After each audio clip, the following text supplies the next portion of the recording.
Minister. You've emphasised the need to wind back spending, that you're not running a blank cheque budget as a result of the pandemic. And you're also encouraging everyone to get out and get vaccinated. You're spending $24 million of taxpayer funds on a vaccine campaign to build public confidence in the safety of the vaccines on offer. But aren't we wasting taxpayers' money if at the same time you don't rein in your own government MPs who are spreading disinformation about both the virus and the vaccines on social media? Well, we've been very clear to point out where you get your information from.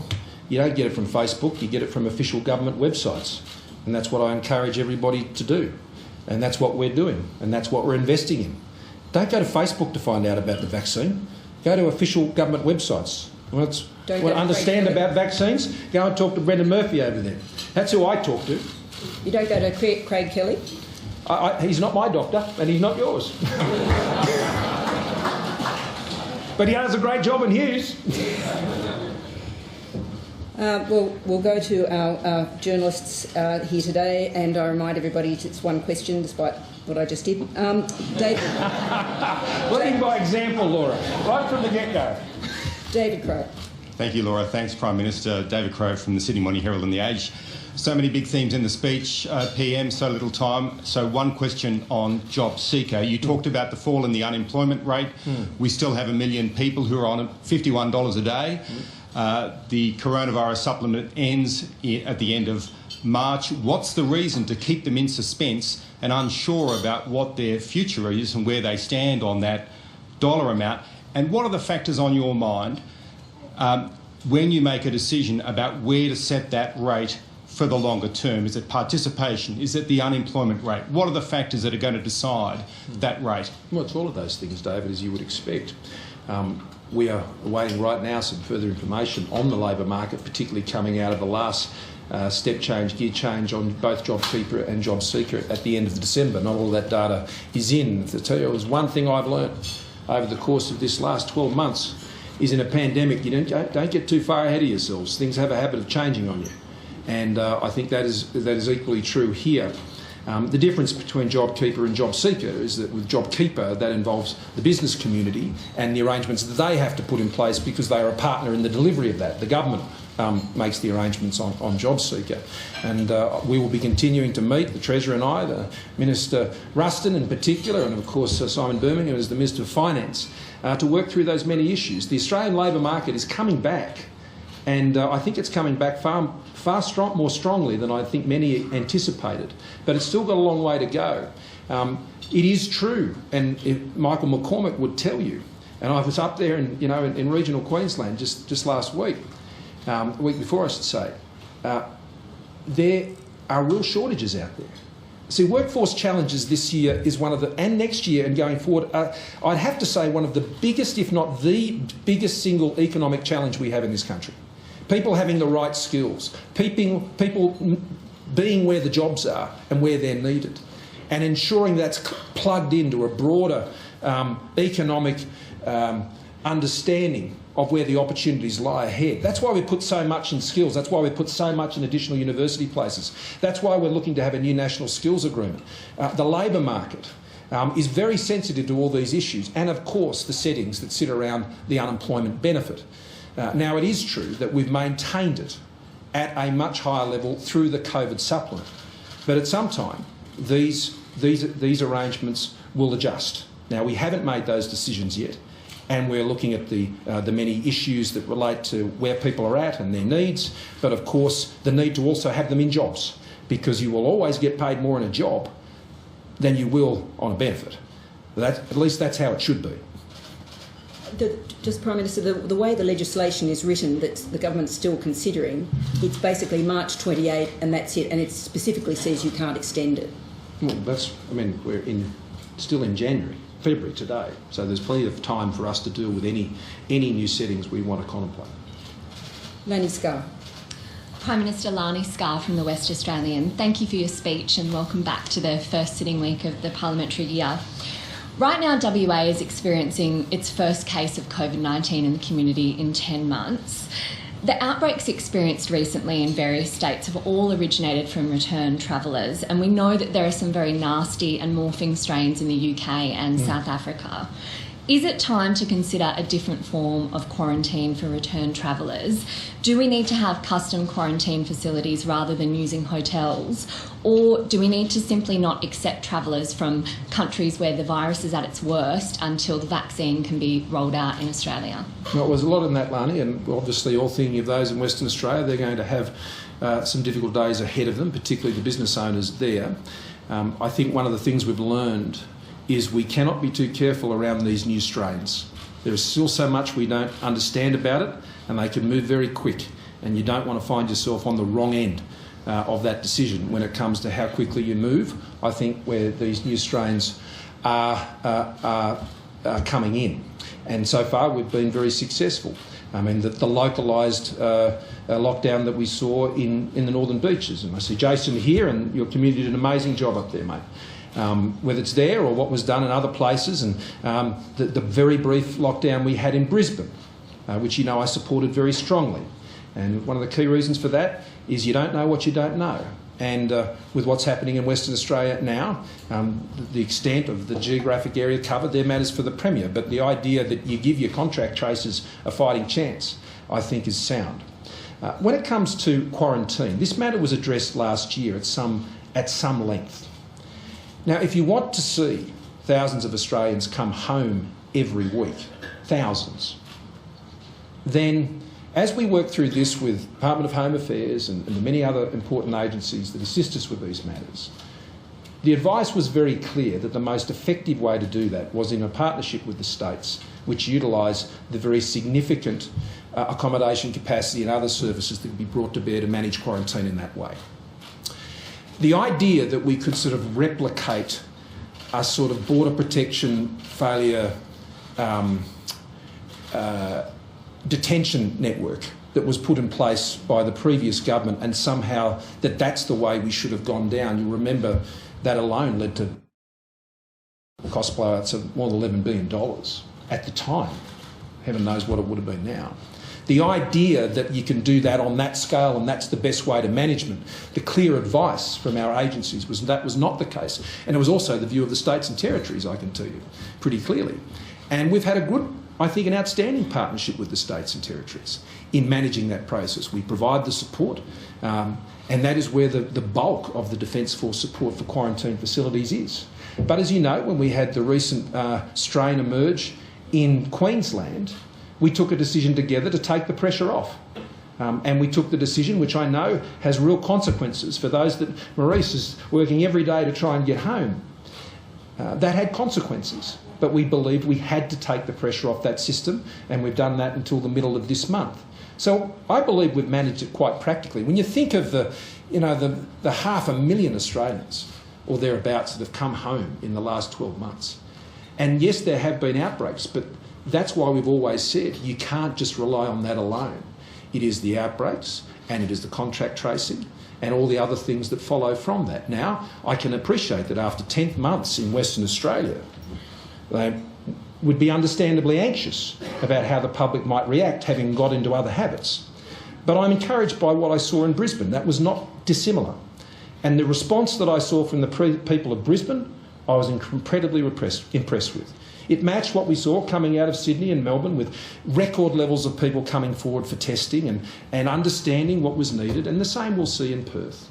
And we'll get through it again, and I'm confident because, when Adelaide had their outbreak, it was the Western Australian contact tracers that came to their aid as well. They've kept their contact tracing system match fit. They haven't had the game time that many of the other states have had, and I think they're pretty happy about that. But nevertheless, the states have continued working on that, and through the National Cabinet, and particularly the work we've done about quarantine systems support and tracing systems support, I think that leaves Australia in a pretty good spot. So, they will get our support, and I'm sure they will get on top of this, just like all the other states have. Andrew Probyn. Hi, PM. Andrew Probyn. I noticed that in your speech you've ever so slightly hardened your language on climate change, net zero by 2050, that you would like to see preferably by 2050 when it comes to Australia. Given that you've said this solution has to be technology and science-based, do you think in the next months that you will be so assured that you can achieve it by 2050 that you might harden that even further towards a commitment by the time Australia goes to the Glasgow climate change talks? Well, what I can say is what I said to the Australian people at the last election. When I can tell you how we get there, that's when I'll tell you when we're going to get there. And I gave them that commitment, Andrew, at the last election. And I'm going to stick to that. And when we're in a position to know that, then we'll be in a position to say potentially more. But that point in time has not yet arrived. I'm not aware of it arriving, frankly, in too many other places. See, we like to think that we can, make these commitments and somehow they'll just make their own way there.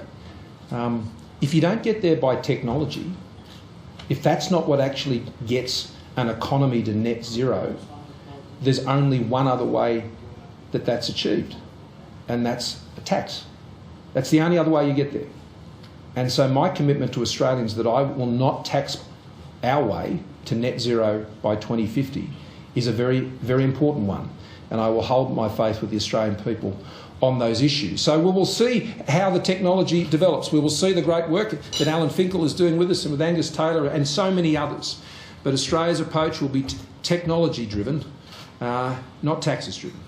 Not higher electricity prices, not an electricity tax, none of that.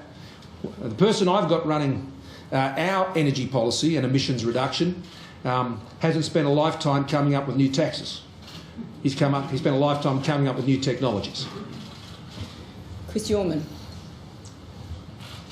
Prime Minister, Chris Yorman, 9 News. The World Health Organisation has said that after rich countries, have vaccinated their frontline workers and the most vulnerable, they should then pause and make sure that poorer countries get the vaccine. Is it your intention to do that? We're doing this in partnership with our Pacific family, in particular, and we're in those planning phases even now. Maurice and Zed have spent much of the summer speaking to those leaders and going through their plans. The first challenge we have in many developing countries, but particularly in the Pacific, is working with their workforce to be able to deliver the vaccine. And that's not a small task. And so that's where we begin. And that's work we envisage also doing in Southeast Asian countries as well. So I think we'll be acting very much in the spirit of what that is seeking to achieve. Rosie Lewis. Rosie Lewis from the Australian Prime Minister. If your government does manage to legislate the media bargaining code and Google makes good on its threat to exit the Australian market, are you confident that alternate search engines are going to be able to fill what would be a massive void left by Google and Australians won't be left worse off? I can tell you Microsoft's pretty confident. When I spoke to Satya the other day, there was a bit of that. Look, these are big technology companies, and what's important to Australia, I think, is that we set the rules that are right for our people. And having a news environment in this country that is one that is sustainable and is supported commercially, then this is vital to how democracies function. Even when I was Treasurer, as Josh knows, when I would go to the G20, I would be talking not just about are they paying tax and how do we best address that, but I began the conversation when I was Treasurer with the G20 about antitrust and competition policy issues that I said we were going to have to address. Now, Australia is being true to our word again. I would like to see more alignment between the world's economies on these sorts of things. Our simple rule around the digital, as Paul Fletcher knows, is that we just want the rules in the digital world to be the same that exist in the real world, in the physical world. And that means you can't go around abusing people and carrying on like people do. You wouldn't behave like that in a room like this. Well, I don't think you would. And similarly, when it comes to antitrust practices, paying your taxes, all of those things, Australia has just taken a very consistent and, I think, principled stand. And look, we want to work through with the companies on these sorts of things. We want a practical outcome. We don't want things sitting in the courts and all those sort of things forever. But the world has changed. Digital technology has affected that, and we're trying to ensure that our regulatory system keeps pace with that change, to ensure that the journalists can do their jobs, not just in taxpayer-funded organisations, but commercial ones as well. Phil Curry. Hi PM, Phil Curry from the AFR. In your speech, you sort of, in the year ahead, your priority on the vaccine rollout and otherwise a sort of careful stewardship of the economy recovering and getting people back on their feet. To purists probably listening in, there's a lack of bold reform ideas or proposals. You're not talking about a large-scale economic reform or anything like that. Is it your view that people just aren't up for that at the moment, given what they've been through for the last year, and in that context, where are you up to at the moment? You're thinking on superannuation and having a crack at that? Well, you're talking to someone who's had a pretty heavy involvement in superannuations over the last 5 years, and there were a few more that we've been taking through the Parliament. But Phil, look, I'm aware of this narrative. I've just outlined to you $29 billion of infrastructure investment. This includes massive projects in Snowy, major transport projects, Sydney West Airport, the Inland Rail, a $5 billion plus digital transformation strategy. And we've taken, albeit modest, industrial relations reforms forward to the Parliament. I note that's not proving any easier to get through the Parliament. So I'm not one that likes to pursue things for the sake of vanity. I like to get things done and not waste time on things that don't get done, because that doesn't help anybody. The changes help people. The workforce challenges, I really think, are being underappreciated in a lot of this commentary. I mean, when I read those articles, what I hear is you want me to put on a carbon tax and you want me to put up the GST. Apparently they are the holy grails of economic reform in this country. I'm not putting on a carbon tax and I'm not putting up the GST. They're just tax increases. That's all they are. Investing in skills, transformationally changing the way that we train our young people based on the skills they're going to need in the future, rather than the rear vision mirror where we just used to throw money around and hope it found its way to someone somewhere. These are the big changes we need going forward. The trade agenda equally. I mean, we're abolishing an entire schedule of personal income tax. An entire schedule. So, look, we're doing the things that are needed to grow the economy.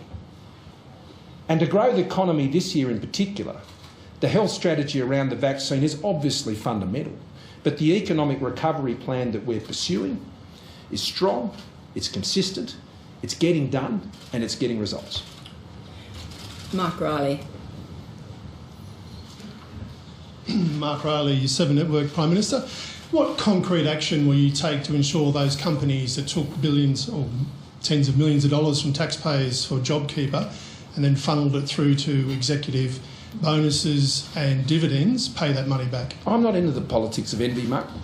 I leave that to my opponents. We put in place a scheme with JobKeeper that gave this country certainty at the most profoundly challenging period they've faced since the Second World War. You know, when you go through a crisis and you're some 10 months down the track, sometimes we forget what it was like 10 months ago. Josh and I don't, and neither does my cabinet. We were staring into the abyss. And some countries have gone into that abyss. We have not. And the way that was achieved was providing the certainty that those businesses that were facing that environment had the certainty of that support. And we legislated it. 6 months, it's in. You can bank on that.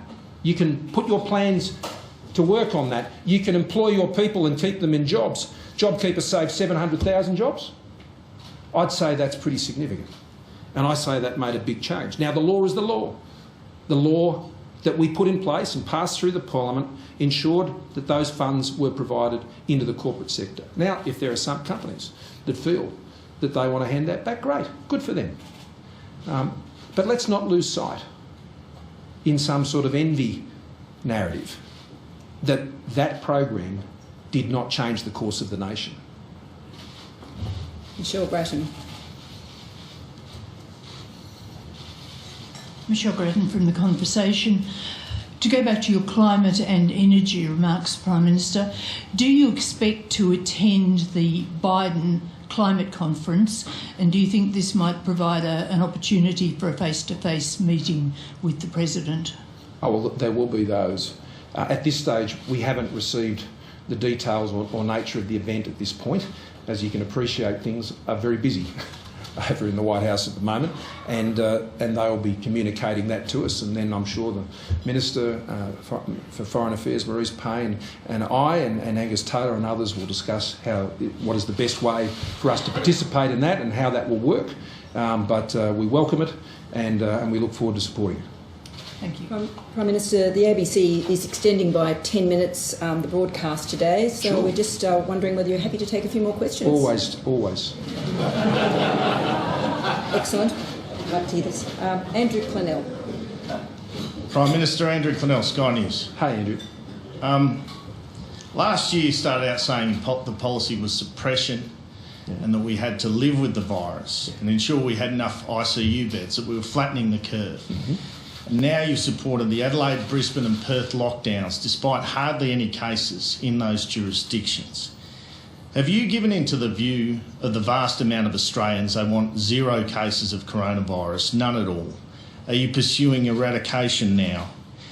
And would you therefore consider, given we're looking at a whole bunch of short, sharp lockdowns now, some sort of program like JobKeeper where when the government shuts down economies, it helps fund business for that? Well, the answer to your first question is no, my view hasn't changed. And right from the outset of this pandemic, it had always been my view that localised lockdowns were a good way to suppress the virus and its spread through metropolitan areas. And Professor Murphy will remember that very, very well. We spoke about it a lot. And I think what you saw in the northern beaches of Sydney was a good example of that approach and how effective that approach can be. One of the things you learn as you go through a pandemic like this is you don't get to set the rules. The pandemic tends to write those, and you need to work and adapt to the things as they change. And I've heard this, there's only one case. It's not just one case. It's a case of a more virulent strain of which we know little about. And so I would caution an equivalence with earlier strains and the responses there. The other thing I think we've learnt is, I'm sure Victorians would agree with me, no one wants to go into a 4-month lockdown again. And by giving our contract tracers our weekends head start, which is effectively what those things were, then that has avoided something far more significant. All of these are judgments that you make at the time based on the evidence you have with the health officers in the room, but ultimately premiers, chief ministers, prime ministers, health ministers have got to make calls on these things, and we will seek to make the best calls that we possibly can. You know that I've been very respectful of the Federation, and I am respectful of the Federation. I'm a federalist at heart. And what that means is, sure, states can make decisions about what they intend to do in areas of their responsibilities, but they then are also responsible for also dealing and mitigating the impacts of those decisions that they make. It's not a blank cheque. And when it comes to what level of government has stepped up and backed in the Australian economy, small businesses, medium-sized businesses, those working right across this country, employees, and those who've lost their job, there has never been a government at a federal level that has provided more support than this one. So I'd say the federal government has done its fair share of the heavy lifting here, and we will continue to, as my presentations set out today. Now, JobKeeper is one of many, many initiatives that we're doing to support and sustain the Australian economy, but it changes over time. Now, you don't rent your economy, you actually grow your economy, and that's what we're doing, and the states have an important role to play in that. But I would agree that greater certainty and about how these rules are put in place, and I've urged the premiers on this front, they need to keep that in mind as they put these things in place. But suppression is our strategy, hasn't changed, not a day. Peter Van Onselen. Peter Van Onselen, Network 10. Prime Minister, you mentioned in your speech that the past year has been one of the toughest in Australian history. What have you learned about leadership over the last 12 months? Listen. You've got to listen. Now, it's something I've sought to do across my public life. But I'll tell you what, over the last 12 months, my ears have got very sharp. And I listened carefully. I really enjoyed getting up to Queensland the other week with Scotty and Michael and David and Keith. Spent a bit of time in a lift with Keith. We got out. But the opportunity, and once again, even over that short break I had, again back at the Shoalhaven Heads Hotel, to listen to where Australians are at. And one of the hardest things over the past 12 months, I've got to say, Peter, is I've been here, necessarily, but that has prevented me from, in so many ways, doing what I love to do, and that is to get out and about across the country and listen. I listened carefully when I was up in Gladstone the other day and what was happening with the LNG industry and the oil industry. Listened very carefully about what they need. And there's no substitute for that. Whether it's listening to Brendan Murphy and his amazing team, Dr. Kennedy and his incredible team. We are well served by the public servants of this country, but there are many channels of advice into my government, and the one I listen to most carefully is those Australians I get to meet all across the country. Thank you.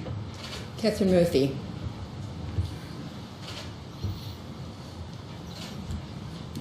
Hello, PM. Okay. Science, as you've dwelled on a bit today, and in your references to people like Professor Murphy and Dr. Kennedy here, science determined Australia's response to the coronavirus. That was your decision. And that's why Australia has fared better than many other countries and many other governments. But in today's speech, you've said that technology will determine the pace of decarbonisation.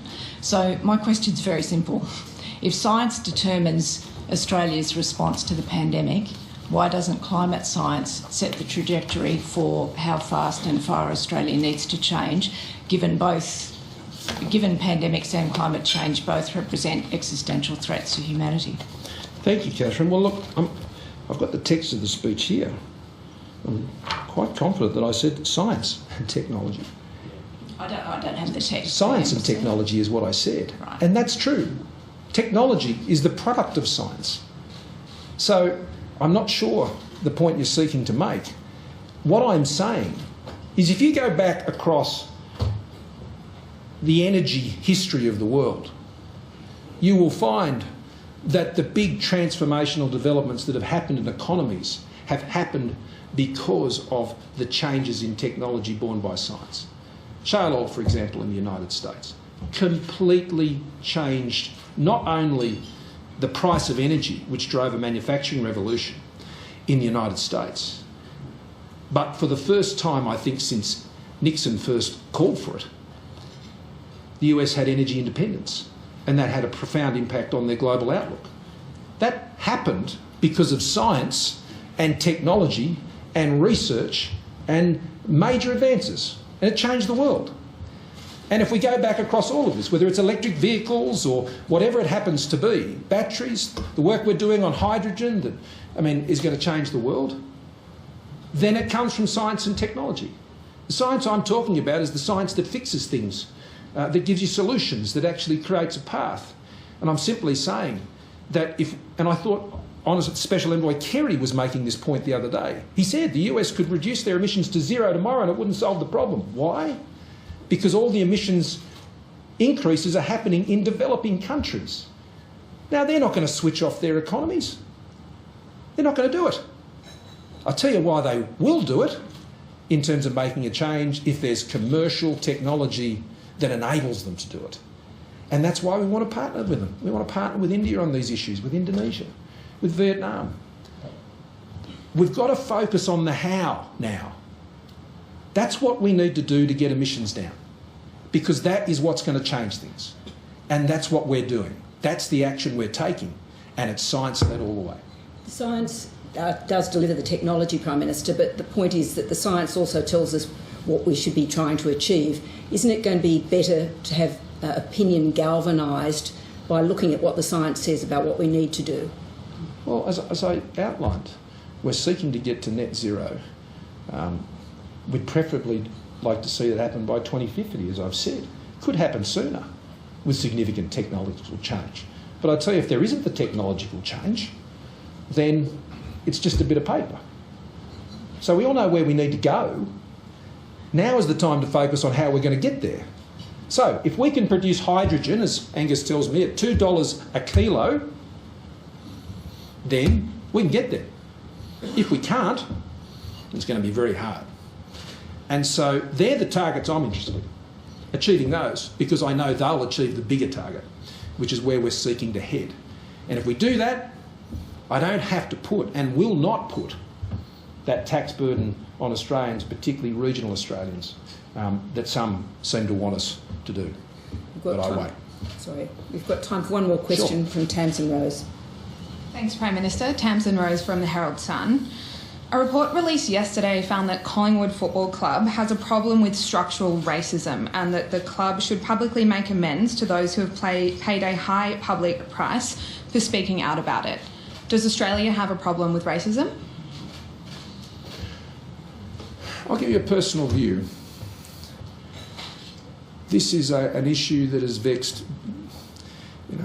countries like ours, and United States, Canada, New Zealand, for centuries.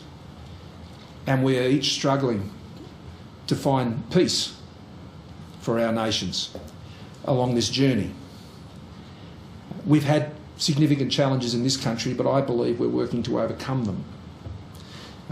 The Closing the Gap initiative that was set up by Prime Minister Rudd, a very noble and I think an outstanding initiative, one that I supported and our party room supported at the time. But we had to get beyond what was a very noble intent and actually get a much more cooperative set of targets that actually got us to the end of the journey. Reconciliation will be achieved in this country when young Indigenous boys and girls in this country can grow up with the same opportunities as every other Australian. That's my goal, and I'm very committed to it. But, when we spoke about Australia Day this year, we talked about, of course, our 60,000 years of Indigenous heritage.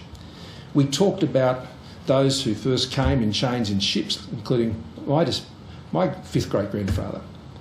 And then we talked about the waves of migration that have come.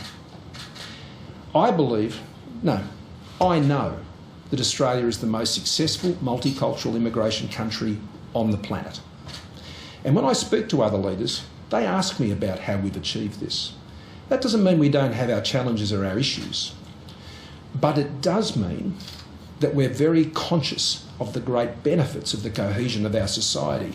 And where there are problems, we try and deal with them. And so I think that is the noble spirit of Australians. And I would encourage us to continue on that path. Prime Minister, could I just ask you very finally to perhaps comment on the developments in Myanmar today? Well, these are rather disturbing developments. I'm aware of those troubling reports, and the Foreign Minister has been following them very closely, and you've already issued a statement on this matter as I understand it.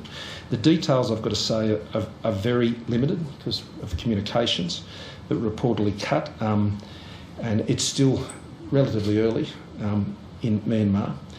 We've been a long-standing supporter of Myanmar's democratic transition, including the election in November. In fact, I was the first minister of our government, first elected in 2013, to visit Myanmar when I was the then Minister for Immigration. So I'm somewhat aware of the very significant challenges that country has faced over many years as it seeks to take their path forward. And clearly there are very significant hurdles for them still to overcome, and the tensions are still very present. We have joined in a statement last Friday opposing any efforts to alter the election outcome and urging the military and all parties to adhere to democratic norms. We've done that with Canada, the United Kingdom, the United States, New Zealand, Norway, Switzerland, and the EU countries as well. So we all hope for Myanmar. We all hope for what I know the Myanmarese people want to achieve. I found them the most beautiful of people when I was there. So peaceful in nature, but having such terrible violence over the course of their nation's history. And I hope Ladies and gentlemen, please help me thank the Prime Minister.